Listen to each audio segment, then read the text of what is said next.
러시아의 극비 핵 지휘 통제 시스템, 그 심장부에는 과연 어떤 논리가 숨어 있을까요? 최고 지도자의 결정이 어떻게 단 몇 분 만에 대륙간 탄도미사일 발사로 이어지는지, 그리고 만약에 그 지휘부 자체가 흔적도 없이 사라진다면 무슨 일이 벌어질지, 오늘 그 치밀하고도 무서운 구조를 한번 깊숙이 들여다보겠습니다. 오늘 저희가 깊이 파고들 이 내용은요, 한국 핵안보전략 포럼이 엮은 한국의 핵안보 프로젝트 3이라는 책, 그 중에서도 30장에 실린 권세은 교수의 글, 러시아의 핵지휘 통제 체계, 제도적 연속성과 기술적 진화를 바탕으로 하고 있다는 점을 먼저 분명히 밝혀둡니다.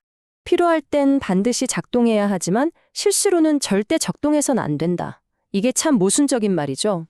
바로 이게 모든 핵보유국이 풀어야 할 숙명적인 딜레마, 이른바 상시, 절대 딜레마라는 겁니다. 이 역설을 어떻게 푸느냐가 바로 핵지휘 통제 시스템의 핵심, 그 자체라고 할 수 있습니다. 그렇다면 러시아의 해법은 뭐였을까요? 권세영 교수의 분석에 따르면 그 답은 아주 오래전부터 지금까지 정말 놀라울 정도로 한결같았습니다. 바로 최고 정치 지도자 단 한 사람에게 모든 권한을 몰아주는 절대적이고 하향식인 중앙집권적 통제입니다.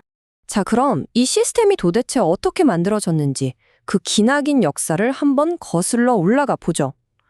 모든 건 강력한 중앙 권력이 모든 걸 휘어잡던 소련 시절에 시작됐습니다. 바로 이 원칙, 중앙집권적 통제. 이게 소련과 러시아 시스템을 관통하는 대원칙인데요. 스탈린 시대부터 핵무기 사용 버튼은 군부가 아니라 오직 최고 지도자 개인의 손에만 쥐어져 있었습니다. 그리고 이 원칙은 지금까지 단 한 번도 변한 적이 없죠. 이 타임라인을 보시면 시대적 과제에 따라 시스템이 어떻게 진화했는지 한눈에 보입니다. 먼저 스탈린 시대엔 정치적 통제는 확고했지만 기술은 원시적이었고요. 그러다 흐르쇼프 시대로 넘어가면서 전략 로켓군 같은 게 만들어지면서 좀 체계가 잡히기 시작합니다. 브레즈네프 시대엔 미국의 기습 공격을 받고도 반드시 보복할 수 있어야 한다는 절박함 때문에 엄청난 기술적 도약이 있었고요. 하지만 옐친 시대에 소련이 무너지면서 이 시스템도 같이 붕괴 직전까지 갔다가 푸틴이 집권하면서 어마어마한 현대화 프로젝트를 통해 극적으로 부활하게 됩니다. 냉전 시대 양측이 가장 두려워했던 시나리오가 바로 참수 작전입니다. 그러니까 기습 핵 공격으로 수도와 지휘부가 순식간에 증발해 버리는 거죠.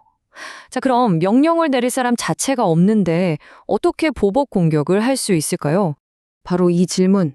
지휘부가 통째로 사라졌는데 어떻게 보복을 100% 보장할 것인가? 이게 소련의 기술자들과 전략가들을 정말 잠 못 이루게 만든 고민거리였고 모든 기술 개발의 출발점이었습니다. 소련이 내놓은 해답은 바로 카즈백이라는 시스템이었습니다. 이건 말 그대로 러시아 핵 전력의 중추 신경망이라고 보시면 돼요. 어떤 물리적 공격을 받아도 발사 명령만큼은 확실하게 전달되도록 설계된 아주 견고하고 자동화된 네트워크죠. 그리고 이 중추 신경망, 카즈백에 접속하는 휴대용 단말기가 바로 이겁니다. 네, 우리가 영화에서 흔히 보는 바로 그 핵가방, 체겟이죠. 최고 지도자가 깊은 지하 벙커에 있든 전용기 안에 있든 어디서든 핵 전력을 통제할 수 있게 해주는 일종의 이동식 리모컨인 셈입니다. 근데 여기서 아주 흥미로운 점이 하나 있어요. 이 핵가방이 한 개가 아니라는 겁니다. 대통령, 국방장관, 그리고 군서열 1위인 총참모장 이렇게 3명에게 각각 지급됩니다. 혹시라도 한두 명이 공격받아 사라져도 지휘가 끊기지 않도록 하는 안전장치인 거죠. 물론 최종 발사 결정권은 여전히 대통령 단 한 사람에게 있습니다. 자, 이제부터 이 시스템의 가장 소름 돋는 부분으로 들어가 보겠습니다. 인간 지휘관이 단 한 명도 남아있지 않을 때를 가정한 그야말로 최후의 시나리오를 위한 장치, 이른바 실패 치명 시스템의 논리입니다. 바로 이 궁극의 질문이 남는 거죠. 대통령도 국방장관도 총참모장도 핵가방과 함께 모두 사라져서 명령을 내릴 수 있는 사람이 단 한 명도 남아있지 않다면 그때는 대체 어떻게 되는 걸까요? 소련의 최종 해답은 페리미터였습니다. 서방 정보기관이 죽은 손, 데드핸드라는 섬뜩한 별명을 붙여준 바로 그 시스템. 인류 최후의 자동 보복 시스템이라고 불리는 존재죠. 그 작동 방책은요, 끔찍할 정도로 냉철하고 합리적입니다. 자, 첫 번째 단계. 국토 전역에 깔린 센서들이 핵 공격의 물리적 증거, 그러니까 지진 반화 방사능 같은 걸 감지합니다. 그리고 두 번째 단계, 시스템은 최고 사령부와 연결된 모든 통신이 완전히 끊겼는지, 즉 지휘부가 정말로 사라졌는지를 여러 번 반복해서 확인합니다. 그리고 마침내 마지막 세 번째 단계가 실행되는 겁니다. 시스템이 자동으로 지휘 미사일을 발사하고 이 미사일이 상공에서 살아남은 모든 핵미사일 기지와 잠수함, 폭격기에게 최후의 발사 명령을 방송하는 거죠. 그런데 여기서 권세은 교수의 분석이 아주 중요한 포인트를 짚어줍니다. 이 죽은 손이 무슨 영화에 나오는 것처럼 항상 켜져 있는 완전 자동 살인 로봇 같은 게 아니라는 겁니다. 실제로는 국가적 위기가 최고조에 달했을 때 최고 지도부가 직접 자, 지금부터 이걸 켠다 하고 스위치를 올려야만 작동 대기 상태에 들어가는 반자동 시스템이라는 거죠. 즉 최후의 순간까지도 어떻게든 인간의 통제가 개입하도록 설계되어 있다는 겁니다. 자, 그럼 이제 현대로 와보겠습니다. 소련이 무너지고 나서 이 엄청난 시스템은 과연 어떻게 됐을까요? 그리고 오늘날엔 어떤 모습으로 진화했을까요? 1990년대는 그야말로 암흑기였습니다. 소련이 붕괴하면서 시스템은 거의 마비 상태에 빠졌죠.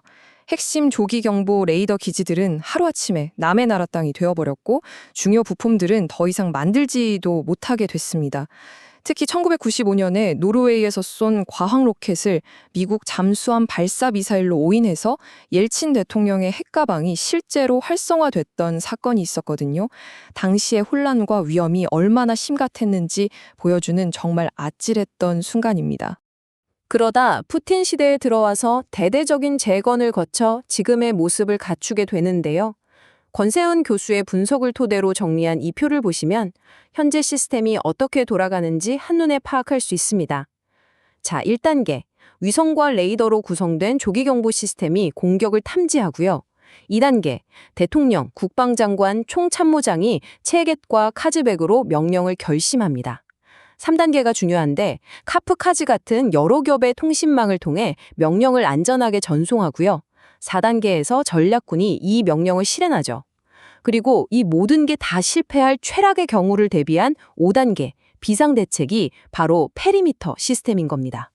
러시아는 정말 막대한 돈을 쏟아부어서 낡은 아날로그 통신망을 전부 디지털로 바꾸고 미국의 미사일 방어망을 그냥 뚫어버리는 극초음속 미사일 같은 신무기들을 이 지휘 시스템에 완벽하게 통합시켰습니다. 그 결과 지금의 시스템은 과거와는 비교도 안 될 정도로 빠르고 훨씬 더 끈질기게 살아남을 수 있도록 진화했습니다.